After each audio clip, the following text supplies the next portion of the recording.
네, 책 읽는 한량? 아니죠. 오늘은 영화 본 한량입니다. 일단 한량님 모시고 이야기 나눠보겠습니다. 안녕하세요. 네, 안녕하세요. 예. 오늘 우리가 이야기할 영화 바로 서치 서치. 2입니다.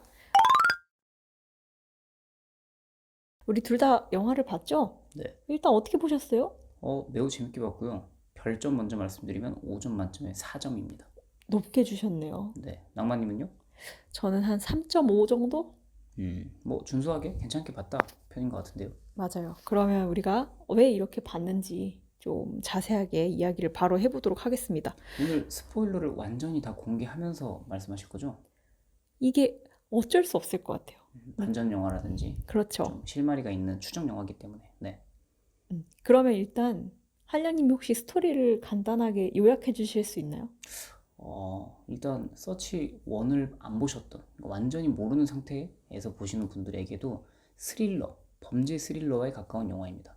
엄마랑 한부모 가정이라고 할 수 있죠. 엄마랑 자녀 이렇게 둘이 살고 있는데 엄마가 남자친구, 새로 생긴 남자친구와 이탈리아로 놀러를 갔어요. 네. 여행을 갔죠. 근데 돌아오기로 한 날 안 돌아오는 거예요. 뭐야, 무슨 일이 벌어졌지? 그래서 이 남자친구의 뭐 구글 계정이라든지 엄마의 구글 계정 아니면 그 현지에 있는 경찰 이런 분들의 도움을 받아서 엄마를 추적해 나가는 그러한 이야기입니다. 오, 요약이 아주 훌륭하십니다. 자, 그러면 좀 더 얘기해 볼게요. 일단 서치 원이 있었어요. 네. 그거는 아빠가 갑자기 실종된 딸을 찾는 거였는데 그 외에도 좀 뭐랄까 차별점이랄까 달라진 모습이 보였나요? 네, 서치 1을 일단 여기서부터는 스포일러를 다 공개하면서 서치 1, 2를 전부 다 보신 분들이 좀 듣기 편하게끔 말씀을 드리면 네, 스포일러가 그 뒤로 포함되니까 혹시 보실 분들은 여기서 멈춰 주시고 네. 나중에 들어주세요. 네. 그러니까 서치 1을 처음 봤을 때 느꼈던 놀라움이 있었거든요. 저는 별점 5점을 줬습니다. 서치 1에 음, 대해서. 네. 왜냐면 처음에 이상한 화면, 뭐 윈도우 미디어 플레이어. 그러니까 되게 우리가 흔히 컴퓨터 바탕화면이라고 하는 거기에 이것저것 막 다른 게 떠 있잖아요. 어플리케이션들이. 뭐 누군가는 인터넷 창을 켜놓기도 하고, 뭐 우리나라는 카카오톡 같은 걸 막 켜놓는데 페이스타임이라든지 이런 것들이 화면에 처음에 떠서 이렇게 시작한다고? 물론 그럴 수 있죠. 그런 영화들이 종종 있으니까. 근데 영화 내내 제대로 된 카메라맨이라는 사람이 등장하지 않더라고요. 맞아요. 그래서 와 이렇게 영화를 만들다니에 그 참신함이 엄청나게 놀랐고. 제일 그 신박했던 연출이 저는 그거거든요. 화면 보호기를 그 영화 전체 화면으로 쓰더라고요. 그러니까 그게 뭐냐면 우리 관객들로 하여금 관객이 어떤 화면을 보고 있는 거를 네. 아주 직접적으로 보여준 거라고 생각하거든요. 화면 보호기가 나오는 장면이 있었어요. 아, 근데 그게 전체 화면이었다. 네, 그게 저는 충격이었어요. 보통 음, 일반적인 영화에서 화면 보기가 나오더라도 이제 뭐 노트북이든지 컴퓨터가 보이고 그 안에 화면 보기가 나오는 경우는 많죠. 그렇죠. 근데 아예 그냥 화면 자체를 보여주는 거죠. 맞아요. 컴퓨터 화면 자체.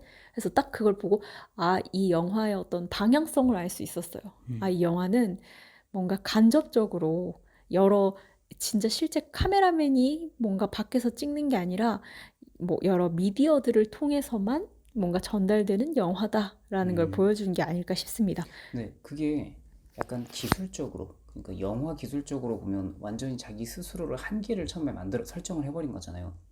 마치 시조나 뭐 일본의 하이쿠처럼 나는 334자, 뭐 3434 이러한 운율을 반드시 지키겠어 라는 것에 자기 스스로 한계를 가둠으로써 그 안에서 엄청난 아이디어들이 나오는데, 서치도 말씀하셨듯이 나는 카메라맨이 우리가 영화라고 하면은 실제로 보이진 않지만 돌아다니면서 인물들을 촬영하잖아요. 현실처럼. 근데 아예 등장하지 않는다라는 컴퓨터 화면만 보여줌으로써 이야기를 진행하겠어. 그 스스로 만든 한계를 어떻게 이렇게 풀러갈 수 있는가. 근데 여기서 이제 서치2가 좀 재밌었던 점이, 생각해보면 우리가 만약에 현실에 있는 낭만님이나 한량, 제가 만약에 길을 잃었거나 아니면 뭐 그러니까 말 그대로 사라졌어요. 그렇다면 경찰이 저희를 추적할 때도 인터넷 기록들, 디지털 기록, 그러니까 우리가 이 세상에 남기는 흔적이라는 것이 그렇죠. 오프라인에서 실제로 존재하는, 뭐 제가 신발을 중간에 흘렸다든지 아니면 침을 뱉었다든지 뭐 담배를 피우는 사람이면 꽁초를 흘렸다든지 이런 오프라인 물질보다, 생각해보니까 인터넷 공간에 신용카드 기록이라든지 CCTV 모습 아니면 누구와의 문자 메시지 기록 이런 거를 제가 훨씬 더 많이 남기겠구나라는 생각을 한 적이 있어요. 그리고 또 하나가 우리가 알게 모르게 계속 그 위치 정보를 흘리고 있는 게 있죠. 구글이 구글 계정 아마 다 가지고 계실 거예요. 스마트폰 처음에 이용을 하려면은 구글 계정을 통해서 로그인을 해야 되는 경우가 아마 대부분일 거고, 음, 그 특별히 설정을 끄지 않는 이상은 내가 어디를 갈 때마다 위치가 기록되더라고요. 그러니까 디폴트. 네. 네, 본인이 거부하지 않으면 자동으로 위치를 기록하게끔. 근데 저도 사실 모르고 있다가 뭐 최근에 어떤 일 때문에 내가 거기 갔다는 걸 증명해야 돼서 알아낸 거거든요. 아, 이게 아, 여기, 내가 여기에 몇 시부터 몇 시까지 머물렀다는 걸 그 증거를 통해서 밝혔던 적이 있어요. 근데 음, 실제로 서치2에서도 거의 초반에, 그러니까 엄마가 이제 실종되고 나서 딸이 어떻게 보면 가장 먼저 헤집었던 부분 중에 하나도 그런 거였거든요. 일단 맞아요. 계정을 알아내서 그 계정의 주인이 핸드폰이 어딜 갔는지를 파악한 것. 음. 이걸 보면서 아, 기술의 발전을 이렇게 영리하게 영화에 잘 녹여내는구나라는 그러니까 우리가 생각이 흔히 들었습니다. 뉴스에서 접할 때 방금 말씀하신 빅테크 기업들, 뭐 애플이라든지 구글이 우리의 데이터를 맨날 요구하고 이걸 다른 데로 활용한다라는 얘기를 그냥 뉴스 기사로만 접해서 좀 찜찜한데 거부할까? 이렇게만 생각했는데 이 영화를 보다 보니까 정말 일거수일투족이 전부 온라인상에 기록되고 있구나라는 맞아요. 생각이 들었어요. 내 계정만 해킹되면 이제 내가 어디서 뭘 하고 있었고 음. 그게 다 알 수 있는 거죠. 맞아요. 혹시 그러면은 저는 1편하고 비교했을 때 재밌었던 질문이 예. 이 비번을 알아내는 과정이 있더라고요. 그러니까 네네네. 뭐 여기서는 어떻게 불러야 될지 케빈, 남자친구, 뭐 납치범 다양한 이름으로 불러도 될 것 같은데 그분의 이름을 딸과 자기 친구가 둘이서 알아내잖아요. 남자 목소리 흉내내면서. 근데 미국도 역시나 우리나라랑 비슷하게 뭐 아버지 성함이 어떻게 되세요? 친구는 어떻게 되세요? 졸업한 초등학교는요? 그러니까 이거 나밖에 모르는 정보 아니야? 싶었는데 인터넷 서칭으로 알아내죠. 그러니까 이제 계정의 비밀번호를 알아내려고 하다가 이 케빈이라는 사람이 뭐 로그인했던, 그러니까 들어갔던 사이트 같은 걸 알아내서 여기서 이제 계정 찾기를 하기 위해서 뭐 고객센터에 전화를 했는데 거기서 이제 비밀번호를 알려주려면 몇 가지 물어보는 거죠. 이를테면 당신 인생의 좌우명은 뭐 이런 거 있잖아요. 그러니까 근데 이걸 모를 것 같지만 페이스북에 들어가서 다 대답을 합니다. 맞아요. 약간 버벅거림, 뭐 시간 차이가 있을 수 있지만 뭐 젊은 친구들. 그래서 1편과 2편의 또 큰 차이 중에 하나는 1편은 서칭을 하는 사람, 그러니까 찾아 나서는 사람이 아빠였고 2편에서는 딸로 설정한 이유가 야, 요즘 MG 하는데 정말 이 인터넷에 밝은 사람들이 어떻게 남의 계정을 파악할 수 있는지를 잘 보여주는 것 같아요. 그 실제로 리뷰 중에 재밌었던 게 서치 1과 2의 가장 큰 차이점은 그 정보를 서치하는 사람의 차이가 있다. 그래서 첫 번째는 굉장히 아저씨잖아요. 네. 그러니까는 막 버벅거린단 말이에요. 그리고 한계가 있어요. 검색을 하는데. 근데 두 번째 2에서의 주인공은 매우 민첩하게 뭐 이를테면 사람 찾기 서비스를 인터넷을 통해서 다른 나라의 뭐 알바생. 네. 심부름 뭐 센터 이런 데 연락을 해서 자기가 해본다든지 굉장히 영리하게 하거든요. 맞아요. 이런 걸 보면서 아, 굉장히 폭이 넓어졌구나. 검색하는 사람이 바뀌었을 뿐인데 그런 그러니까 차이가 이 있었죠. 친구는 그냥 평소에 인터넷을 잘 활용하는. 그러니까 이게 어떤 사람들이 핸드폰 디바이스라든지 인터넷이라는 게 태어날 때부터 존재한 아이들은 그것을 더 이상 끊어내는 디톡스가 불가능할 것이다라고 말을 저는 좀 무섭게 받아들였는데 생각해보니까 인간은 도구를 뭐 막대기부터 시작해서 어떤 사람은 자동차 그러니까 이걸 완전히 내 바깥에 존재하는 도구들을 내 안의 기능처럼 활용하는 게 그 친구가 평소에는 몰랐을 거예요. 근데 위기 상황이 닥치니까 저도 근데 가끔씩 보다 보면 이런 방법도 있구나를 이 친구를 보면서 알게 돼서 정말 참 다양하게 활용한다.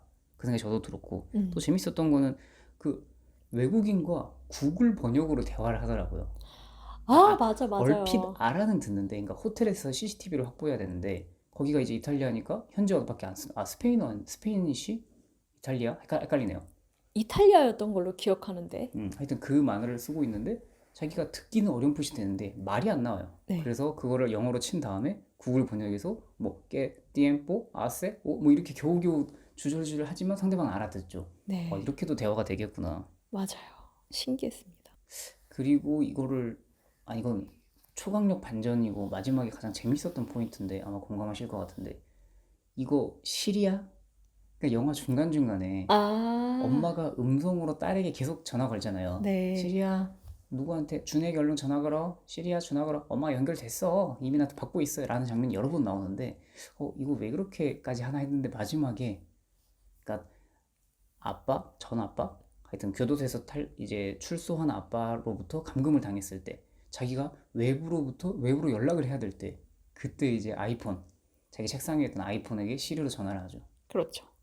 생각해보면은 저는 그게 복선이었던 것 같고 영화에서 그 복선을 회수한 거라고 생각하는데 이 영화가 복선이 굉장히 잘 깔려 있는 영화예요. 예를 들자면 이제 원래 엄마가 남자친구랑 여행을 갔다가 집에 돌아오는 날에 꼭 마중을 나오라고 했어요.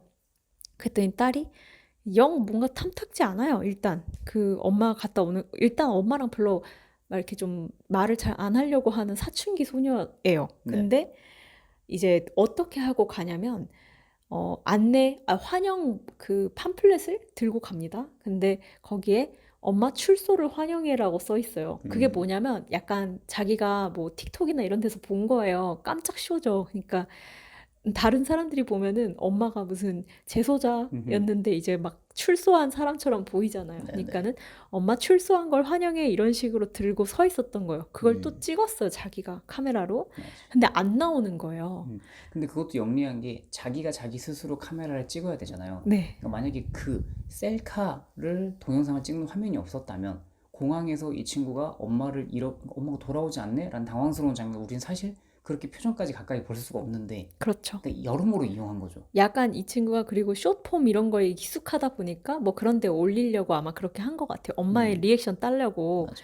근데 나중에 알고 보니까 엄마랑 같이 이제 있었던 남자, 케빈이 사실은 범죄자였던 거잖아요. 실제로 출소했던. 네. 그러니까 뭐 그런 것들도 그렇고 그래서 되게 영리하게 잘 뿌려놓은 것들도 있고 또 회수도 되게 잘한 편이다. 그런 걸 느낄 수 있었습니다.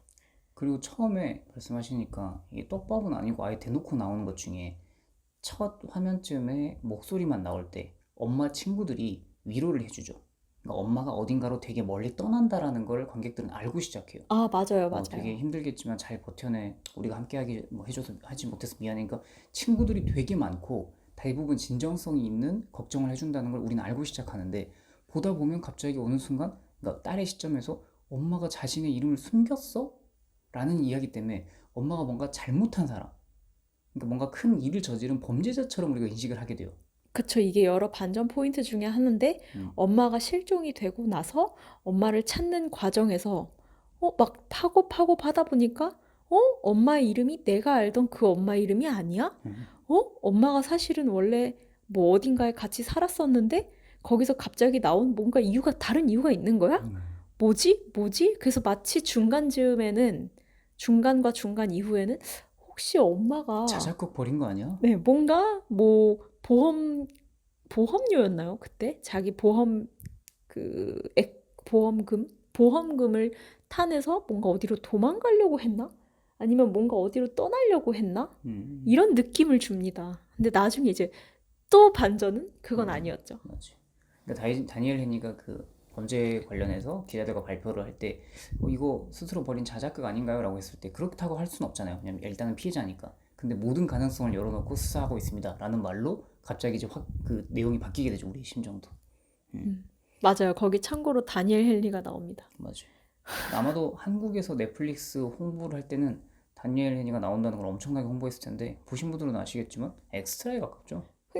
딱히 네. 그러니까 조연. 다니엘 헨리를 우리가 알고 있기 때문에 이상하게 느끼는 것 같아요. 우리가 얼굴 아는 배우가 왜 이 정도의 비중으로만 나오지? 근데 정말 아주 조금의 비중만 나오고 어떠한 반전도 없고 어떠한 입체적인 건 없습니다. 아무튼.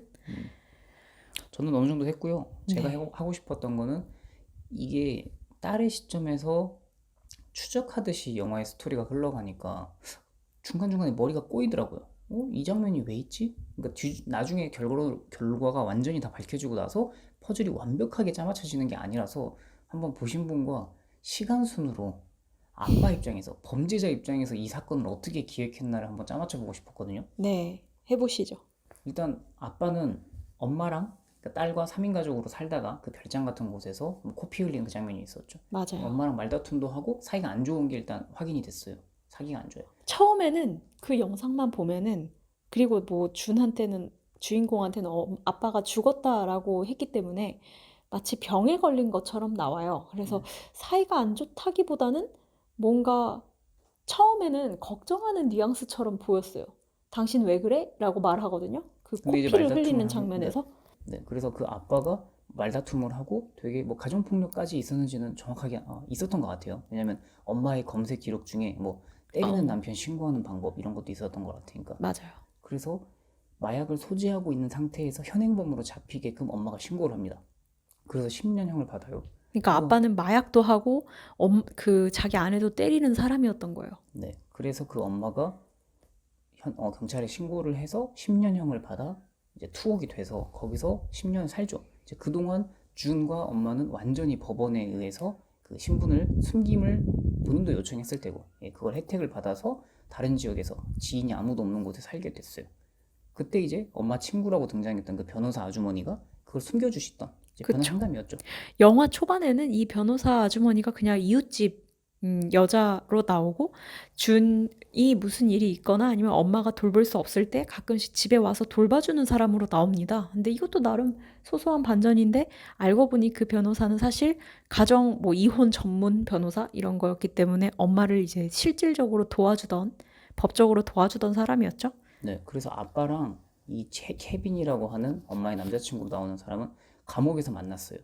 근데 제가 여기서 파악한 바로는 케빈은 이용당했고, 그러니까 약간 협박당했고, 아빠가 이 모든 것을 계획하고 케빈에게 지시를 했죠. 케빈에게 돈을 준다고 한 것 같아요.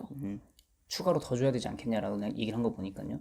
네. 그래서 케빈한테 접근을 시키죠. 이런 사람이 있으니까. 근데 그 과정을 보면은 어디에 사는지를 이미 알고 있었던 것 같아요. 근데 뭐 납치를 할 수 없는 거니까 엄마가 사라지는 방식으로 접근 계획을 좀. 금지도 아마 되어 있을 거예요. 아빠 같은 경우는. 네, 그러면 제가 중간중간에 제가 스토리를 풀지만 궁금해서 물어보기도 하는데 케빈을 시켜서 그 엄마를 외국으로 가서 마치 납치되는 상황처럼 꾸미잖아요. 네. 그래서 연극 배우를 한 명 섭외해서 둘이서 여행을 가요. 마치 여행을 실제로 떠나서 그 해외에서 뭔가 납치된 없어진 것처럼. 것처럼. 그래야 찾기가 어려우니까. 하지만 실제로 그런 건 아니었죠. 네, 그러면 이제 실제로 아빠는 그때 당시에 이제 엄마를 납치해서 아마도 살해하려고 했을까요? 그거를 모르겠어요. 그건 영화에 명확히 나오지 않아요. 왜냐면 살해를 하려고 했으면 진작 죽였어야 그러니까 됐거든요. 굳이 근데 끝까지 뭔가 묻고 이렇게 감금시키고 있었단 말이죠. 그걸 나중에 주인공이 발견하게 되는데 그래서 엄마를 납치했어요. 그러니까 엄마를 그냥 생으로 납치를 하면 미국이고 자기가 납치했다는 게 뻔히 걸릴 거니까 그러니까 원한 관계가 있는 사람이 자기밖에 없고 곧 출소한 지 얼마 안 됐잖아요. 그래서 누가 봐도 전 남편이 납치했네 라고 포커스가 올 것 같아서 케빈을 시켜서 연출을 하죠. 이상한 애를 하나 그러니까 배우를 하나 섭외해서 외국에서 납치되는 걸로. 그런데 이게 왜 걸렸죠? 어쩌다가 이게 거짓으로 판명이 났죠? 준이 그 인스타 올라온 사진에서 엄마가 아니다라고 제보를 해서 밝혀졌나요? 그렇죠. 이 사람 엄마 아닙니다. 그래서 그럼 엄마는 어디 갔어? 그랬더니 이제 결국 준이 엄마 구글 계정으로 들어가서 보니까 엄마는 공항까지 가서 출국한 적이 없네? 그리고 계속 그 엄마 계정을 원래는 엄마 계정을 확인하려고 했어요. 근데 계속 비밀번호를 틀리는 거예요. 그래가지고 못 찾고 그 엄마의 남자친구, 그 당시에는 사실 남자친구가 수상한지 몰랐기 때문에 같이 있었을 거라고 생각을 하고 남자친구의 계정에 들어가서 남자친구의 행적을 살폈던 거죠. 근데 실제로 남자친구는 출국을 했습니다. 출국을 해서 엄마와 어떤 비슷한 형태, 사실 비슷하지도 않아요. 근데 이제 흑인 여성, 그러니까 엄마와 그냥 어떻게 보면 피부 색깔만 비슷한 그런 여성을 섭외를 해서 같이 다니면서 좀 주도 면밀했던 게 CCTV나 이런 데 일부러 찍힙니다. 그래서 뭐 프로포즈 하는 장면이랄지 뭐 그런 것들 일부러 찍히고 뭐 자물쇠도 실제로 그냥 사고요. 그러니까 뭐 사랑의 달 이런 데 거는 자물쇠 이런 걸 사서 뭐 신용카드 기록을 남긴다는 이런 식으로 아주 주도 면밀하게 해서 한때 영화의 흐름은 진짜 엄마가 거기에 같이 남자친구랑 가 있다고 믿을 수밖에 없게 그런 식으로 설정이 돼요. 그러니까 제가 지금 계속 시도하고 있는 건 낭만님과 영화가 우리에게 어떻게 보여줬나는 이 영상을 들으실 분들은 여기까지 오셨으면 이미 1, 2편을 다 보셨던 분이라서 실제 벌어졌던 사건을 계속 되짚어보고 싶거든요. 방금 자작극을 케빈이 잘 꾸몄어요. 그리고 아빠가 돈을 줘서 그걸 시킨 거죠. 그럼 아빠는 엄마를 납치해서 감금을 시켜놓고 아까 말씀드렸다시피 엄마가 아니야 라고 밝혀진 거는 준이 잘 찾아낸 거죠. 네, 그리고 엄마의 계정을 뚫었죠, 결국. 네, 중복을 하는 걸 통해서. 그러고 나서 보니까 엄마는 출국을 안 했어요. 안 했어요. 그러고 나서 어떻게 됐죠? 그 사건이 그 다음에 어떻게 됐죠? 자작극을 벌였던 엄마의 남자친구 케빈은 돈을 가지고 도망치다가 콜롬비아 국경에서 사살당합니다. 한편 그 일로 엄마를 찾을 단서를 완전히 잃었다고 생각한 준이 엄마가 남긴 음성 편지를 듣다가 준버그라고 부르는 자기 애칭을 듣고 그동안 풀지 못했던 엄마 계정의 비밀번호 실마리를 얻게 되죠. 엄마 계정에서 차단된 단 한 사람을 다시 케빈의 계정에서 확인하는 과정에서 케빈이 그를 위해 보안 카메라를 9대나 구매했다는 사실을 알게 되고 이게 옛날 준의 집에 설치된 것을 알게 됩니다. 이 모든 걸 계획한 준의 아빠는 아마도 준이 비밀번호를 바꿔가며 CCTV에 접속한 순간 당황했을 것이고 준 앞에 모습을 드러냅니다. 준이 아빠가 엄마의 납치극에 아빠도 개입되어 있다는 것을 깨닫고 도움을 요청하려 하자 준을 끌고 가버리고 준의 엄마와 아빠는 몸싸움을 벌이다 엄마가 총에 맞고 아빠는 결국 죽게 됩니다. 크게 다친 엄마를 붙잡고 울부짖던 준은 문득 엄마가 평소에 시리를 자주 불렀다는 것을 깨닫고 시리를 불러봅니다. 그때까지 이 방을 찍고 있던 CCTV와 CCTV 프로그램에 연결돼 있던 노트북을 통해 준의 목소리가 나오면서 준이 미처 챙기지 못했던 자기 집 책상 위의 핸드폰이 반응하게 되죠. 이렇게 준과 엄마는 구조되고 집에 잘 돌아왔다는 이야기입니다. 제가 시간선으로 구성해보고 싶었던 게 이 아빠의 치밀한 계획이 도대체 어디까지인가? 왜냐면 이게 중간중간에 안 치밀해 보이는 사건들이 등장하거든요. 그러니까 제가 이 아빠라고 불리는 네. 그 캐릭터에 대해서 얘기를 많이 하고 싶었어요. 왜냐면 이 사람은 최종 빌런입니다. 네. 근데 물음표가 되게 많이 남는 사람이에요. 일단 그 사람은 준을 너무 사랑해요. 삐뚤어진 사랑이지만 진짜 미친 듯이 사랑하거든요. 근데 납치를 하잖아요, 결국. 근데 왜 트렁크에다 넣었을까요? 그러니까 준을 만약에 해칠 생각이에요. 뭔가 얘를 어디 뭐 야산에 버리든지 살해하든지 그럴 생각이었다면 트렁크에 넣는 게 이해가 돼요. 근데 뭔가 물론 이럴 수 있겠죠. 얘가 막 발버둥 치고 있었으니까 얘를 뭐 어디 차에다 태우면은 이제 문제가 되거나 운전하는데 방해가 되니까 그렇게 할 수 있었을 거예요. 근데 어쨌든 막 끌고 가는 것도 이상해요, 사실. 그러니까 주는 그 당시 혼란스러워하기는 했지만 뭔가 아빠가 어떻게 했다는 거를 약간 잘 모르고 있다가 나중에 갑자기 알아차리고 신고를 하려고 하니까 그제서야 이제 맞고 막 몸싸움이 벌어졌던 건데 일단 좀 의아했어요. 왜 납치하는 방식도 너무 저는 이상하고 너무 이렇게 뭐랄까 거칠었어요. 거칠고. 그렇게 생각하는 게 그러니까 일이 틀어졌잖아요. 그러니까 아빠는 엄청 치밀한 사람이라서 감옥에서부터 컴퓨터 기술자 하나, 전과자를 섭외해서 이 모든 연극을 다 계획을 했는데 하나씩 틀어지기 시작한 게 그 연극이 성공할 거라고 계획했겠죠, 자기들은. 그런데 준이 배우네? 라고 밝혀버렸고 그래서 그 아저씨를 추적하게 돼서 콜롬비아 경찰인가? 거기서 현지에서 사살이 되니까 이 사람도 몰래 빼와야 되는 것도 틀어졌어요. 그래서 이 사건은 더 이상 이제 그냥 엄마만 납치해서 복수하는 걸로 끝나는 게 아니라 살인사건이 돼버렸고 아니 근데 궁금한 거는 또 있어요. 그럼 엄마를 납치했단 말이에요. 그러고 시간이 한참 지났잖아요. 증오에 가까운 그런 마음인데 왜 죽이지 않았느냐? 왜 그냥 감금만 했느냐가 궁금한 거죠. 엄마는 살아 있었어요. 근데 이제 납치되어 있었고 감금되어 있었는데 왜 그랬는지 모르겠어요. 그리고 세 번째는 이걸 통해서 그 아빠라는 사람이 뭘 원했는지 모르겠어요. 왜냐하면 보험금 같은 경우는 그러니까 돈을 목적으로 했다라고 한다면 그 보험금은 제가 보기에는 그 액수가 상당수가 그 연극을 했던 케빈, 그러니까 엄마의 남자친구 행세를 했던 케빈에게 상당수 돌아간 걸로 보여요. 그리고 본인은 딱히 돈이 뭐 필요한 것 같지도 않고 많아 보이지도 않았어요. 돈이 중요한 것 같지가 않았고 도대체 뭘 원해서 엄마를 납치를 했는데 죽이지도 않고 저렇게 데리고 있었을까? 저는 일단 죽일 생각은 처음엔 없었다고 생각을 하고, 왜냐면 총도 꺼내놓은 게 아니라 마지막에 빡쳐서 삽으로 꺼내지 원래 묻어놨잖아요. 막 어쩔지 모르는 상황에 대비해서 총이 있었을 뿐 죽일 생각은 아니었는데, 그럼 무엇을 하려고 했냐? 이 10년간 벌어졌던 일에 대해서 진실, 자기 딴엔 진실을 삼자대면 하고 싶었던 것 같아요. 음, 그런데 그렇게 쉽게 삼자대면 할 수 있는 관계가 아니잖아요. 말씀하신 대로 이미 없어지는 순간 나를 의심받을 게 뻔하니까 어마어마한 자작극을 펼쳐서 엄마를 빼왔어요. 이제 준만 잘 구슬려서 몰래 빼오면 된다고 생각을 했을 텐데, 이제 일이 틀어져서 변호사까지 죽이고, 그러나서 아까 준에게 왜 이렇게 폭력적이었냐? 변호사를 죽이는 순간 이 아빠는 더 이상 이 일은 좋게 좋게 끝낼 수가 없는 일이 돼버린 것 같아요. 그렇게 듣고 보니까 아빠라는 캐릭터가 약간 그 대화를 원하는 음, 뭔가 가장이었던 건가요? 그런 것 같아요. 그런 생각은 안 해봤는데 음. 그렇군요.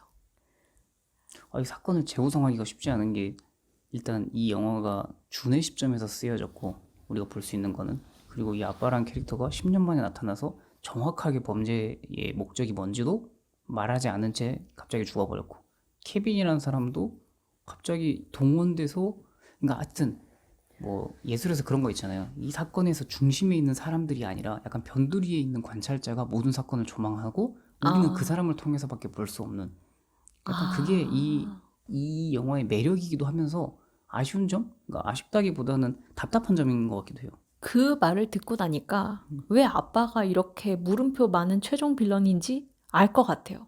그러니까 제가 계속 궁금했던 거는 그 아빠라는 캐릭터가 이해가 안 가요. 왜냐면 한 행동은 너무 악한데 그래서 결론적으로 한 건 없어요. 그리고 왜 했는지 동기가 드러나지도 않아요. 음. 근데 말씀을 듣고 생각해 보니까 이 영화 자체가 정확히 말하면 준의 어떤 컴퓨터 화면을 중심으로 돌아가기 때문에 준의 생각대로 돌아가는, 이렇게 흐름대로 따라가는 거죠. 그렇다 보니 아빠를 이해하는 부분은 상당히 좀 부족할 수밖에 없는 것 같고, 그게 이제 관객들로 하여금 뭐야? 어떻게 보면 최종 빌런인데 왜 이렇게 약해?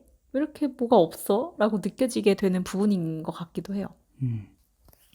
나, 저는 동기가 이해되진 않았다기보단, 저도 그러니까 마지막에 최종 빌런이 갑자기 등장했는데 후루룩 영화가 끝나는 순간 계속 물음표로 남는 거는, 왜 이렇게 치밀한 사람이 허둥허둥 되면서 맞아. 난잡해지지? 생각해보니까 준이 잘 방해를 했네요. 그러니까 자신들의 계획대로, 그 어설펐던 계획대로 다 흘러갔으면은 이 사람은 주도 면밀한 10년간 계획했던 그걸 잘 풀어냈을 사람인데, 얼토당토 않게 막 사건이 공개 수사로 전환돼 버리고, 그렇다면 그러니까 몰래 빼왔어야 돼요. 그 엄마를 자작극을 통해서 납치됐다는 거, 외국에서 납치됐던 걸로 끝나고 이 미국에서는 몰래 빼와서 삼자대면을 했어야 됐는데, 이게 공개 수사, 국제 범죄, 뭐 FBI까지 나선 이런 상황까지 돼버리니까 허둥지둥 됐다라는 생각이 드네요. 음. 그 마지막 장면이 좀 인상적인데, 어쨌든 준이 이제 갇혀 있다가 아빠는 결국은 죽죠. 뭐 엄마랑 어떻게 보면 몸싸움 이런 거 부부싸움 거하게 하다가 엄마가 이렇게 콱 뭔가로 찔러서 죽게 되는데, 그러고 나서 이제 갇혔잖아요. 그래서 어떻게 구조 요청을 할까? 아까 뭐 초반에 말씀을 드렸던 것처럼 시리아 불러가지고 이제 119 신고해줘 이렇게 하게 된단 말이죠. 그래서 구조되는 장면이 막 나와요. 여기에서는 저도 처음에는 드디어 서치 포기했구나. 그러니까 컴퓨터 화면으로는, 아니면 뭔가 CCTV 화면으로는 구성할 수 있는 게 한계가 있어서 포기했구나라는 생각이 들 만큼 그 일반적인 영화의 구성으로 나온단 말이죠. 막 카메라가 진짜 같이 막 보여주면서 막 뭐랄까요? 뭐라고 해야 될까요? 경찰들이 막 진압대들이 막 들어온단 말이죠. 그러고 엄마와 준이 구조되는데, 그게 사실은 또 무슨 범죄극 이런 걸로 나온단 말이에요. 그래서 준이 그걸 이제 보고 있었던 거죠. 자기의 실화를 기반으로 만든 어떤 범죄 드라마로 나온 것처럼 나와요. 근데 그 연출 구성이 되게 영리하게 했죠. 그러니까 어떻게 보면 CCTV나 이런 단조로움의 한계를 극복한 연출이죠. 근데 그거는 물론 방금 말씀하신 그 마지막에 제대로 된 극화, 막 사실처럼 보여주다가 이건 영화잖아요 라고 보여주는 서프라이즈라는 개념도 있겠지만, 우리가 이 영화가 서치 1, 2인데 사실 이 두 영화가 이어진다라고 말하는 게 애매한 게, 미국에서는 영화 제목도 서치가 아니대요. 아예 이어지지도 않는데요. 제목 자체가. 근데 이걸 보는 사람 입장에서는 어디서 봤는데? 근데 이거는 당연히 그 저작권이라든지 이미 협의가 돼서 원, 투로 제작이 된 거죠. 그러니까 원을 만들 때는 투가 없었지만 투를 만들 때는 원을 참고했다는 걸 다들 알고 있는 상황인데, 그래서 처음에 보면은 그 존 조라고 하는 서치 원에 등장했던 그 장면도 똑같이 나오잖아요. 그러니까 아빠가 뭔가, 그러니까 서치 원에 등장했던 남자 배우가 마지막에 막 뉴스 인터뷰를 하는데 갑자기 서프라이즈 하면서 이것은 실화가 아니라 넷플릭스 영화였죠 하면서 등장하는 그 장면이 이 투 마지막에도 등장하면서, 아, 이렇게 실화 기반 극화된 영화들이 마치 넷플릭스에서 방영이 되고 있구나 라는 컨셉으로 이 두 영화를 이어주죠.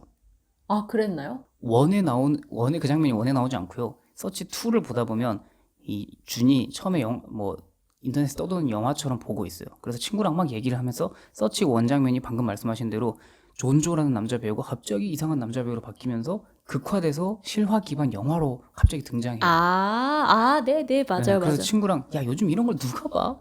얘 이거 재밌어? 막 깔깔거리는데 결국 자기들이 등장인물이 되죠. 맞아요. 근데 이게 또, 그렇게 그 연출이 비슷한 것도 있지만, 실제로 서치 원 때도 어떻게 보면 화면상으로 보여주는 게 어려운 것들을 이제 뉴스 화면처럼 맞아요, 해서 맞아요. 보여주는 게 있었거든요.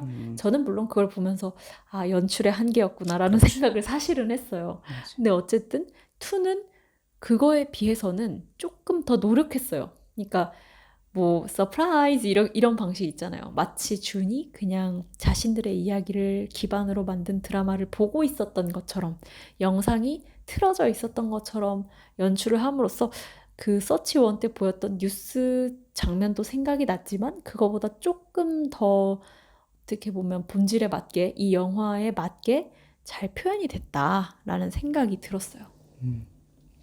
장단점으로 마무리할까요? 장점? 좋았던 점은 처음에 시작할 때도 비슷하게 얘기했었는데, 서치 1은 5점이 줬었고 이번은 4점이라서 2가 별론가? 별로라는 개념이, 1이 너무 기발한 아이디어 하나만으로 어마어마하게 승부를 했다. 근데 2는 그게 없었으면 탄생도 못할 영화였기 때문에 많이 비치고 있다. 한 7, 80%는 1의 성과에 기대고 있다. 근데 그럼에도 저는 4점이나 준 이유는 이 반전을 거듭하는 이야기 자체, 그러니까 기술로만 승부하는 게 아니라 스스로 스토리를 잘 구축해서 역시나 그 찾아가고 있는, 딸이 열심히 인터넷에 흘려진 정보들을 추적해 나가는 그 재미를 되게 잘 살렸기 때문에 저는 원을 안 본 사람이라도 투만 봐도 충분히 재밌다고 할 수 있지 않을까. 좋은 영화였습니다. 나쁜 점, 좀 아쉬웠던 점은요? 아쉬웠던 점은 일단 뭐 한 점이 빈 게, 뭔가 이 영화가 어디 잘못됐다라는 개념보다는 약간 그 반전 강박이랄까? 반전 이런 거를 너무 깔아서 어느 순간 되면은 약간, 이거는 그 실제 벌어졌던 일을 뭐 본다 이런 느낌보다는 그냥 극화된, 감독이 머리를 썼구나 라는 식으로 약간 한 발 떨어지게 되는 부분도 아쉬웠어요. 제가 좋았던 점은 이 연출이죠, 연출. 정말 연출이 다 했는데 그게 굉장히 어설프지 않게 되어 있었고, 우리가 서치 원을 얘기하지 않을 수가 없는 게, 정말 서치 원 나왔을 때 굉장히 충격적이지 않았습니까? 이런 영화가 있나 싶을 정도로, 물론 뭐 CCTV만을 활용해서 만든 영화도 있다는 건 알지만, 어쨌든 굉장히 스마트하게 보이는 세련된 영화였었잖아요, 서치 원. 근데 2도 그에 버금가게 했었고, 더군다나 주인공이 젊어요, 심지어. 여기에 익숙한 세대란 말이에요. 그래서 되게 좋았다. 그 보는 재미가 있어요. 쾌감이 있어요. 근데 아쉬웠던 점은 크게 2가지인데, 하나는 이건 소소한 거예요. 뭐냐면 중간중간에 이제 준이 메모를 막 하면서 한단 말이에요. 메모장 켜가지고. 근데 그게 이제 저는 언어의 한계인 것 같아요. 그 화면에 이렇게 스치듯이 지나가는 것들이 있는데, 감독이 그걸 그냥 넣지 않았을 거거든요. 그래서 내가 만약 영어가 모국어였다면 더 그런 감독이 숨겨놓은 깨알 같은 재미들을 더 느꼈을 것 같다. 근데 뭔가 놓친 게 많았다는 생각이 들었어요. 화면 구성이나 이런 것들에 뭔가 더 넣었을 것 같은데, 뭐 단순한 위트이든 이스터 에그이든 뭐든 그거를 못 봤다는 게 조금 아쉽고요. 2번째는 두 번째 하기 전에 방금 말씀하신 이스터 에그, 그러니까 이거는 감독이 일부러 숨겨놓았는데 영화의 흐름과 관계가 있을 수도 있지만 아예 없는 걸 숨겨놓은 경우도 있잖아요. 그래서 서치 1을 보신 분들이라면 그 이스터 에그가 정말 많이 숨어 있거든요. 그러니까 서치 1의 감독이 나이트 샤말란 감독, 그 식스센스 감독을 정말 숭배한다고요. 너무 존경하고. 그래서 그에게 바치는 글귀라든지 뭐 내용들이 정말 곳곳에 숨어 있어서 서치원 이스터에그라고 한 번만 검색을 해서 찾아봐도 영화의 내용과 무관하지만 곳곳에 들어있다. 뭐 서치2가 있는지 모르겠습니다. 안 찾아봐서. 아무튼 그런 점이 있었고요. 또 다른 하나는 확실히 이게 준의 컴퓨터이고 준을 중심으로 따라가다 보니까 다른 여러 외부 그 캐릭터들이 조금 묻히는 경향이 있어요. 특히 뭐 그 살해당하는 변호사 아줌마. 그 아줌마는 왜 이렇게 열정적으로 이 두 모녀를 돕는가? 물론 그럴 수 있죠. 자기 직업 정신 때문에. 근데 또 과연 살해당할 정도인가?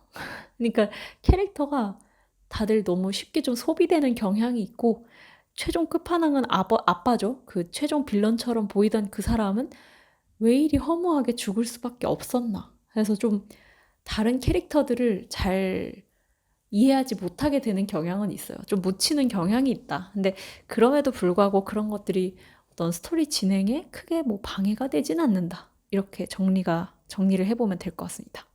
저희가 첫 번째 에피소드는 책을 했고 두 번째는 영화를 했는데 뭐 사실 저희가 틀이 정해진 건 아니다 보니까 제목, 컨셉 자체를 모든 걸 리뷰하는 사람들로 가시는 게 어떨까 생각하게 되었습니다. 네. 그건 뭐 어렵지 않죠. 자, 그러면 마무리하겠습니다. 지금까지 영화 서치2 이야기 해봤습니다.